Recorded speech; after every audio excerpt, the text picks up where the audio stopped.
दिनांक 8 रोजी बोरगाव मंजू पोलीस निरीक्षक अनिल गोपाल सर यांच्या सूचनेवरून वीर भगतसिंग आपत्कालीन शोध व बचाव पथक अध्यक्ष विजय माल्टे यांना माहिती भेटली असता पोलीस स्टेशन हद्दीत येत असलेल्या सोनाळा शेत शिवारात एका अज्ञात व्यक्तीचा मृतदेह आढळून आल्याची घटना उघडकीस आली।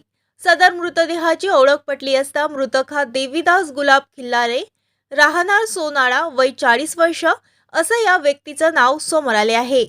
सदर व्यक्ती गेल्या 8 दिवसापासून मिसिंग असल्याची तक्रार बोरगाव मंजू पोलीस स्टेशन येथे दाखल होती। पोलिसांच्या सूचनेवरून वीर भगतसिंग आपत्कालीन शोध व बचाव पथक सदस्यांच्या माध्यमातून अत्यंत कुजलेल्या अवस्थेत असलेला मृतदेह उर्वरित तपासणीसाठी जिल्हा सामान्य रुग्णालयात पाठवण्यात आला आहे।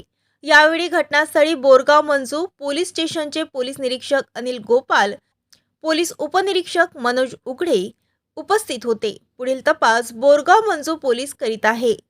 मृतदेह तपासणीसाठी मदत कार्य वीर भगतसिंग आपत्कालीन शोध व बचाव पथक अध्यक्ष विजय माल्टे, शहाबाज शहा, शेख नजीर, शुभम कातखेडे, मोहन वाघमारे, अक्षय मोरे यांनी मदत केली। प्रतिनिधी राहुल खाडे। ताज्या बातम्या आणि घडामोडी बघण्यासाठी महाराष्ट्र मेल या चॅनलला लाईक आणि सबस्क्राईब नक्कीच करा।